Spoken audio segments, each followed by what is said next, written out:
There comes a moment in your life when you must face the truth about what you've been doing with the blessings that flow through your hands. I'm not talking about what your financial advisor told you. I'm not even talking about what your mama taught you about saving pennies. I'm talking about a revelation, a divine insight that the ancients knew and the wealthy have quietly practiced while you've been throwing your provision to the wind. Listen to me now. What if everything you believed about money was designed to keep you bound? What if the wealthy aren't smarter investors? They simply grasp one psychological truth that most will never understand. The answer isn't hiding in some investment app. It's not concealed in a spreadsheet. It's not waiting in a financial seminar. This principle was understood by Stoic philosophers who walked this earth 2,000 years ago. And now, glory be, modern neuroscience confirms what they already knew about your mind. Are you ready for transformation? Are you prepared for liberation from financial bondage? Because that's what awaits you in the next 47 minutes. I know this sounds different from the financial gospel you've heard before. The world has sold you a lie, and it's time for truth to rise up in your spirit. By the time we finish this journey together, you will possess a framework that doesn't just change how you spend, it permanently alters how your mind perceives the very concept of wealth itself. If you're tired of the same old money advice that leaves you broke and broken, hit that subscribe button right now and join a community that approaches wealth through wisdom, not through get-rich-quick schemes that leave you empty. The temporal illusion. Your brain, this magnificent creation, has been programmed against your financial freedom. Can I get a witness? When your mind encounters immediate pleasure, it lights up like a Christmas tree. The dopamine floods your neural pathways when you swipe that credit card, when you click that Buy Now button. But when I speak of investing, of planting seeds that bloom in future seasons, your brain goes dark. It cannot see what is not yet manifest. This, beloved, is what I call temporal myopia, a spiritual and psychological blindness to your own future. Your prosperity is being hijacked by a neurological bias toward what feels good now rather than what will sustain you later. Listen to the research. Those who build wealth aren't wrestling with the same demons you are. Their brains literally process time differently. While you're trapped in the tyranny of the immediate, they're living in communion with their future. Let me testify, there was a season in my life when revelation struck me like lightning on a clear day. I was standing in a store, credit card in hand, about to make a purchase that would evaporate into nothing. And suddenly, I could see my future self looking back at me with disappointment or gratitude, depending on what I did in that moment. That's when everything changed. That's when the chains began to break. I'm going to give you a practice, the temporal expansion exercise, that will begin to rewire these neural pathways. For 7 days before every purchase, you must close your eyes and see yourself 10 years from now. Ask yourself, is my future self thanking me for this decision or cursing the day I made it? You must extend your vision beyond the seduction of now and commune with the reality of later. Your breakthrough begins when you start to see what others cannot see, the invisible line connecting today's decisions to tomorrow's reality. The possession paradox. Can I trouble you with some truth today? The very notion that you own anything is an illusion that's keeping you in financial bondage. The ancient Stoics understood something profound that most people will live their entire lives and never grasp. You don't own anything in this life. You are merely a temporary steward passing through. Everything you think you possess is on loan to you for but a season. When you truly internalize this wisdom, something miraculous happens in your relationship with money. The emotional attachment that drives impulsive spending begins to dissolve. The compulsion to acquire what will not last begins to break off your life. Let me show you a technique that will transform your financial destiny. It's called reverse ownership. and it will revolutionize how you approach every dollar that passes through your hands. Instead of seeing your money as something to be spent, you must begin to see it as already invested in your future. Every purchase isn't a simple transaction, it is a withdrawal from the wealth your future self was meant to enjoy. I've studied the psychological profiles of chronic spenders versus natural investors, and the difference is striking. Those who cannot build wealth see money as something to be used up, consumed, while those who create abundance see money as seeds that must be planted in fertile soil. Here's a practice I want you to engage in starting today: the Future Owner Consultation. Before you make any purchase over $50, I want you to physically sit down and have a conversation with the person you will be in 20 years. Look them in the eye, in the mirror of your imagination, and ask, am I honoring you with this decision, or am I stealing from your provision? This isn't a mental game, beloved. This is spiritual and psychological warfare against the forces that would keep you financially enslaved. When you begin to consult with your future self, you'll find that many purchases that seemed essential suddenly appear as what they truly are: thieves coming to steal from your tomorrow. Value velocity.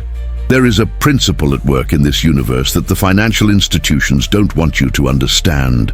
I call it value velocity, the speed and direction at which your money moves toward either abundance or scarcity. When you purchase something that depreciates, listen to me now, that new car loses 20% of its value the moment you drive it off the lot. That designer outfit becomes last season before you've worn it 10 times. That electronic gadget becomes obsolete while you're still paying off the credit card debt you used to buy it. But when you invest, glory to God, your money begins a journey in the opposite direction. It doesn't shrink, it expands, it doesn't diminish, it multiplies. The contrast between these two trajectories isn't just significant, it is exponential. Let me show you something that will shake the foundations of how you view every dollar. Visual demonstration. This is the depreciation curve of most consumer purchases. And this is the appreciation curve of even modest investments over time. The distance between these two lines represents wealth that could have been yours, but instead you surrendered it at the altar of immediate gratification. Have you heard of the Rule of 72? It tells you how long it takes for your money to double. But I'm going to give you the real calculation, what I call the true cost revelation. That $1,000 designer purchase isn't just $1,000 lost. At 8% growth over 30 years, it's $10,000 stolen from your future self. I want every person watching this right now to identify the 3 purchases from the past year with the lowest value velocity and the 3 financial decisions with the highest value velocity. What patterns do you see? What truth is being revealed about where your treasure truly lies? From this day forward, I want you to categorize every financial decision into one of 3 velocity categories. 1. Accelerators, investments that grow your wealth. 2. Neutralizers, necessary expenses that maintain your life. 3. Decimators, purchases that actively destroy your future wealth. Your financial liberation begins when you minimize those decimators and maximize the accelerators. This isn't about deprivation, this is about direction. Where is your money headed? Toward abundance or toward scarcity? The choice, hear me now, the choice is yours. The identity investment. We live in a culture that has performed a dangerous sleight of hand on your consciousness.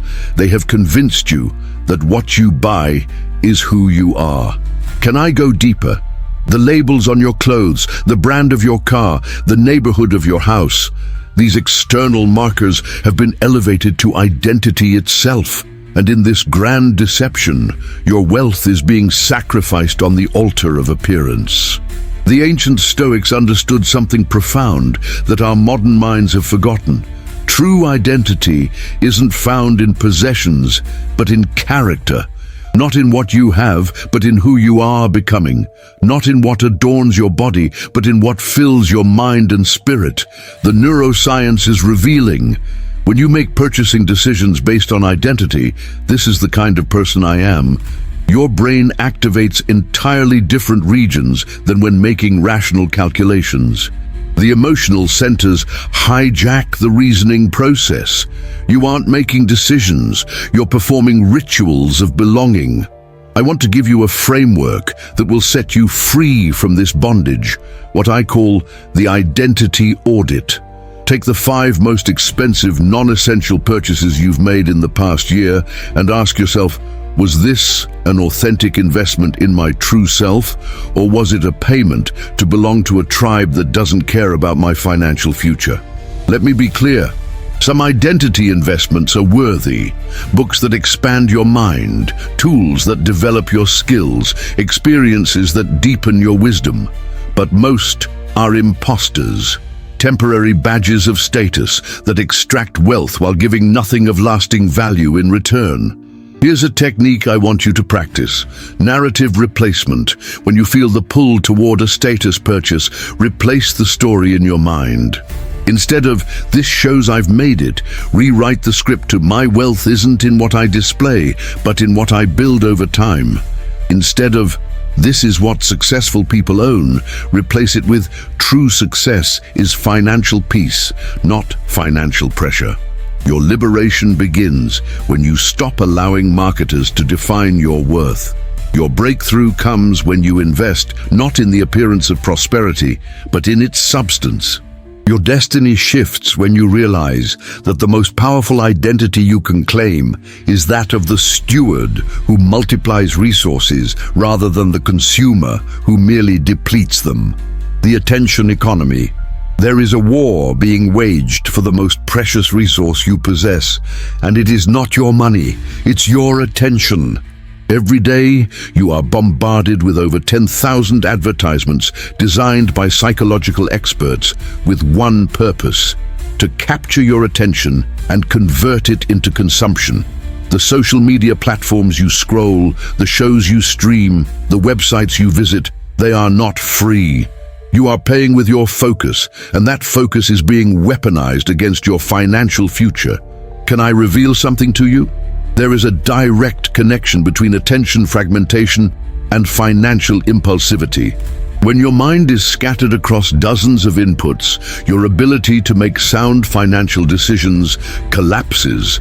The constant state of distraction creates a perfect environment for the impulse to buy what you do not need with money you do not have. The ancient Stoics practiced what they called prosauche, a focused attention that allowed them to remain in control of their actions rather than being pulled by external forces.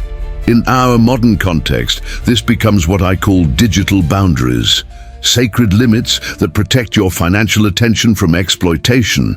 The research is undeniable. People who spend more than 3 hours daily on social media platforms make 40% more impulse purchases than those who limit their exposure. Your screen time patterns are directly correlated with your investment behaviors. I'm going to give you a practice that will transform your relationship with both attention and money, what I call the attention portfolio. Just as you would diversify financial investments, you must intentionally allocate your attention. 70% must go to activities that build your wealth: learning, planning, working, creating. 20% can go to activities that maintain your well-being: relationships, rest, recreation. But only 10%, hear me now, only 10% should ever be surrendered to commercial media that exists to separate you from your resources. When you begin to treat your attention with the same reverence as your money, something miraculous happens. Your financial decisions become more deliberate, more aligned with your true goals, less reactive to the manufactured desires that surround you. Your financial freedom begins with mental freedom. Your wealth accumulation begins with attention conservation. Break free from the hypnotic trance of consumption and watch as your resources begin to multiply rather than divide.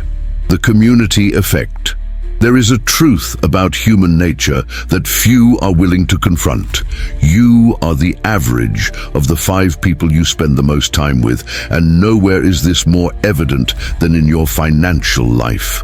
Your social circles create invisible spending patterns that pull on you with the force of gravity. I call this financial peer pressure, and it operates beneath your conscious awareness. The restaurants your friends choose, the vacations they take, the cars they drive, the homes they buy, these create a standard that begins to feel normal, even necessary, regardless of your financial reality. The research is clear. Your 5 closest relationships have a greater impact on your financial behaviors than all the books you've read, all the seminars you've attended, and all the advice you've received. Your community doesn't just influence your spending, it defines the boundaries of what you believe is possible for your financial future. The Stoics understood something profound about social influence. Seneca wrote, "Associate with people who are likely to improve you." They practiced creating psychological distance between external pressures and internal values. They understood that true freedom requires breaking the chains of social comparison. I want to give you a framework that will transform how you understand the social forces shaping your financial life. I call it the concentric circles of financial influence. Take a piece of paper and draw 4 circles, one inside the other. In the innermost circle, write the names of those who have the strongest influence on your financial behaviors. In the next circle, those with significant but lesser influence. Continue until you reach the outermost circle with those who have minimal impact. Now, ask yourself, are the people in your innermost circle building wealth or consuming it? Are they planning for tomorrow or living only for today? Are they pulling you toward financial freedom or pushing you toward financial bondage? This isn't about judging others. This is about protecting your financial destiny. Here's a practical strategy I want you to implement. Build what I call a wealth philosophy council. A group of like-minded individuals committed to growing rather than showing, to investing rather than impressing. Meet monthly, share insights, hold each other accountable. Celebrate progress toward financial goals rather than acquisitions. Create a counterculture that values net worth over appearances. Your financial transformation will accelerate when you surround yourself with those who are traveling in the same direction. Remember, your environment isn't neutral. It's either moving you toward abundance or pulling you toward scarcity. Choose your community with the same care you would choose an investment, because that's exactly what it is, an investment in your financial future. The integrated practice. We've come to the culmination of everything I've been building toward. All these principles, the temporal illusion, the possession paradox, value velocity, identity investment, the attention economy, the community effect, they all flow from one meta principle that has the power to transform your financial destiny. I call it present-future integration, the conscious collapse of the psychological distance between who you are today and who you will become. This is the one trick that separates those who throw money out the window from those who build lasting wealth. The wealthy don't just intellectually understand that the future matters, they have trained their minds to experience future consequences as present reality. They have rewired their neural pathways to feel the pain of future loss and the joy of future gain, right now, in this moment. This isn't just philosophy. This is practical neuroscience. When you consistently practice bringing your future self into your present decisions, you literally create new neural connections that alter how your brain processes financial choices. Let me give you the daily ritual that will cement this transformation. It takes just 3 minutes each morning, but it will revolutionize your relationship with money. Minute 1. Close your eyes and vividly imagine yourself 20 years from now. See your face, your environment, your lifestyle. Make this future self as real as the person sitting next to you. Minute 2. Have a conversation with this future self. Ask, what financial decision have I made that you're most grateful for? What decision do you wish I had made differently? Minute 3. Make a specific commitment for today that honors this future self. Write it down. Carry it with you. Let it guide your choices. Beyond this daily practice, I want you to implement a weekly financial philosophy check-in. Every Sunday evening, review not just your transactions, but the thinking behind them. Were your decisions aligned with your future welfare or hijacked by present desires? And now, I challenge you to a 30-day transformation. For the next month, days 1 to 10, practice temporal expansion with every purchase over $20 days 11 to 20. Implement the 3 velocity categories for all spending days. 21-30. Audit your attention portfolio and realign your social influences. What I'm offering you isn't just financial advice, it's a complete rewiring of how your mind processes the relationship between present actions and future consequences. It's not about denying yourself pleasure, it's about expanding your time frame so that true lasting pleasure becomes your guide rather than momentary satisfaction.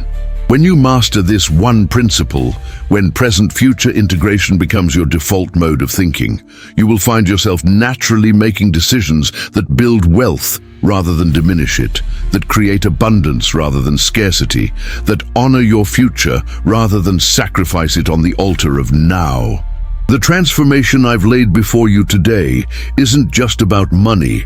It's about reclaiming the future that was always meant to be yours. It's about breaking the psychological chains that have kept your resources flowing out instead of multiplying within.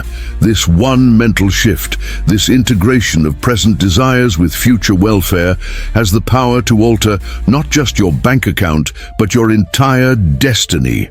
I've seen it happen for countless individuals who were once drowning in financial anxiety, but now stand on the solid ground of growing abundance.